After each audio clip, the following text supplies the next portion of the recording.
haven't done a teaching or instructional video in quite some time now. And so I thought it was long overdue. Today I do have a book recommendation, and I really enjoy doing these because I love books, and I think curriculum is so important when teaching and also when you're learning. So if you don't know about this book already, I highly, highly recommend it. I really never teach without it. So when a student gets to a certain level, I always introduce it. And that is the Melodious Double Stops by Josephine Trott. It comes in two bands. It's book 1 and book 2. However, they are available separately, but I always have the kids buy the one that's 2 books in 1. So, it looks like this. So there's a little bit of a glare.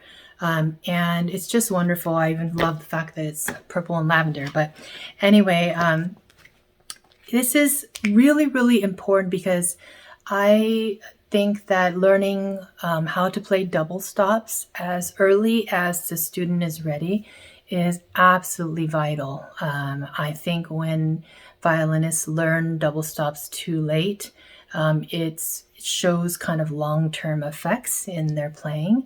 And so I do introduce it as soon as possible. When would that be? It really depends. It really varies. I have kids doing this while they're in Suzuki book 4, maybe. It's hard to really place. Sometimes they started later. Sometimes they started earlier. There's many reasons and many factors that I consider when I decide on the right timing. But it's so valuable to be doing double stops on a regular daily basis, because I always tell my students 2 big reasons. There's many reasons, but 2 big reasons. Number 1, ear training. Being able to listen to 2 pitches combined, right? And how they interact with one another, how the wavelengths, frequencies, things like that, intertwine, and how they sound. This is all part of ear training, and training the ear without having like a comparison note, I think, is a slower process than when you have something to compare to. For example, great example is tuning the instrument. All professionals, right, tune their violin by getting a correct A first, and then tuning the E string against the A, or the D string against the A. And then once the D is tuned, the G string against the D. It's constantly that double stop that they're listening to decide whether their strings are in tune. And if a student can tune their own instrument, they've already, have this concept of double stops. So for intonation and for ear training, also the physical right side of ear training, like when we know it's in tune, how does it feel, right? How do our muscles feel? We have to stretch the pinky like so, or the 2, if it's a low 2, we have to stretch it like so, or the 1 and the 3 combination. How far apart do my fingers feel? All of these things are really important. We're constantly calculating input, output, this whole process. And then simultaneously, the ear is being trained. So really, really valuable.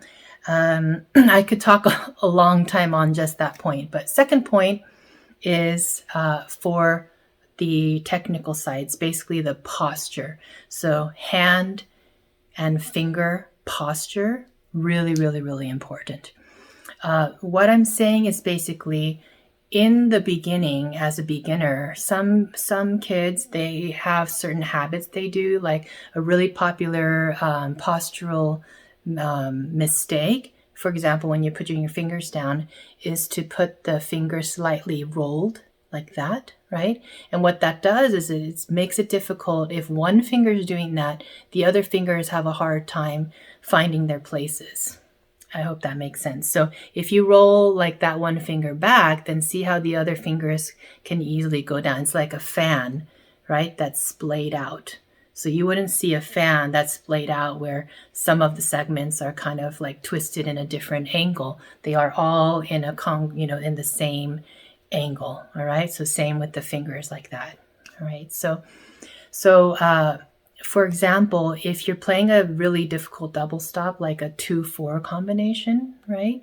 The 2 is on the higher string, the pinky's on the lower string. You can't reach it and you can't play it clean unless your fingers are quite tall, right? And your hand is your arm is supinated correctly, so it's twisting the other way. In the bow hand, it's pronation, right? In the violin arm, it's sorry, I should say arm. It's supination. So right towards the body and then away from the body. So it needs to be properly turned this way. The fingers need to be angled correctly, right? They need to be tall enough so that you're not touching one of the strings that you're not supposed to be touching, and then it makes that squeaking sound, right? So all of these things are really important. So when I always tell my students, when you play double stops, it forces you to get the right posture because they will not even work at all until your finger is correct, or all of these. So that's really, really good. And it also, in line with that, added bonus is it helps you start kind of stretching, between the fingers and things more and more and more. And then, I get this like wide-eyed reaction when I tell the kids, well, there's even bigger stretches than that, and there's bigger stretches than that. And, they're kind of amazed at how much we have to kind of contort our hand and fingers when they see certain double stops in the Josephine Trott. So those, I would say, are the main 2 reasons why it's so beneficial. Now, why do I recommend this book? Because I find that I haven't done a whole lot of research, to be frank, but any double stop book I've seen so far in my whole lifetime, that's kind of more introductory level. They are very dull, dry, and boring, in my humble opinion. These are just really beautiful. They're fun to play. They're gorgeous. So I just think that's just the way my teaching style is.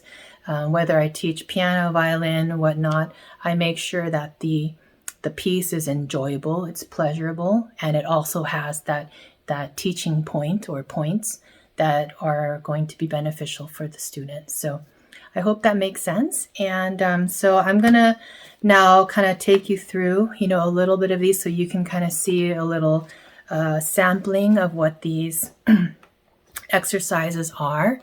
And I'll kind of give you a little taste of, what's going on in this book. Okay.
So this is Josephine Trott's Melodious Double Stops.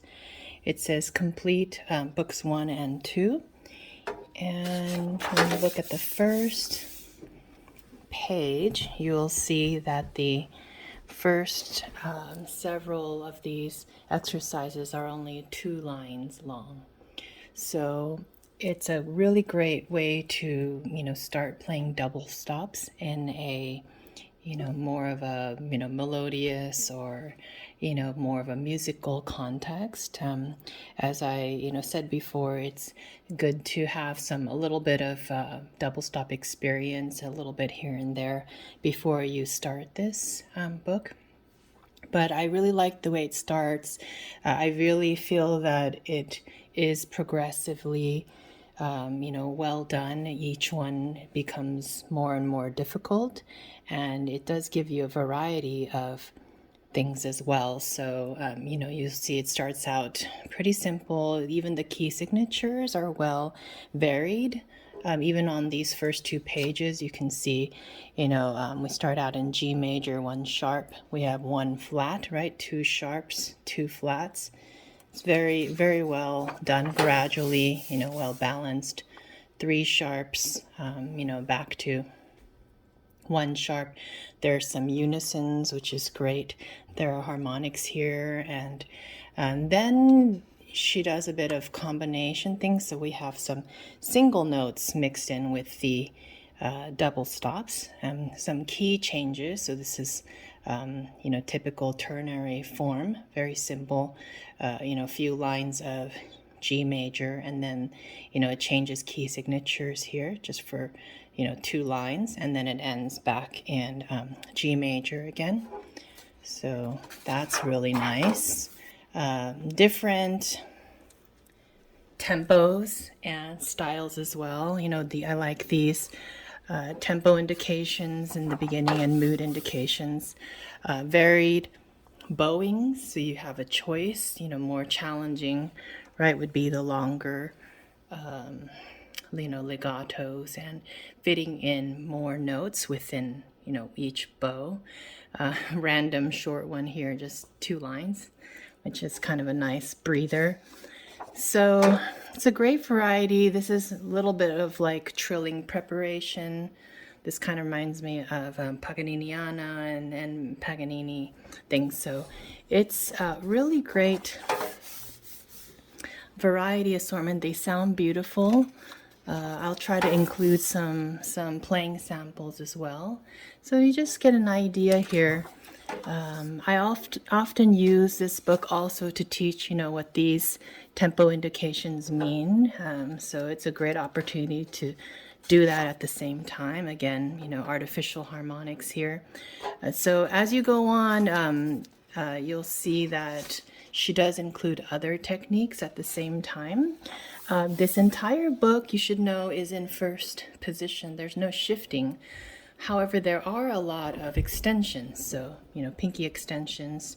Also, it's nice because she also includes left-hand pizzicato right here as well. So you'll see that it kind of goes on, and then this is the, more bowing variations here. And this is the end of book 1. And then book 2 is definitely, a bit harder. It's, becomes more interesting. I feel like musically it's a little bit more advanced, and the combinations are more difficult. Like there's a bit more what I call finger twisting and things like that. So it's a really great book. I'll kind of let you see a little bit here. And then towards the end, I'm just going to skip ahead a little bit. She has some, kind of great things here where this is kind of like a preparation to the Bach solo sonata in A minor, the slow movement. It kind of gives you a little preparation on how to change from 1 string, to 2 strings and voicing and things like that.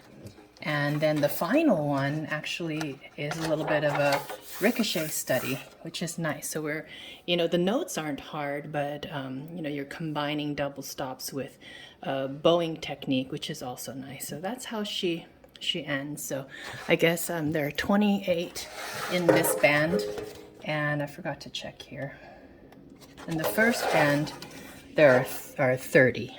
Okay, so just a couple shy of 60 total in this book. So I hope that helps. And, just to give you an idea of what's inside of this book, before you decide to purchase it. But I highly recommend that you try it for yourself, you try it for your students, for your studio.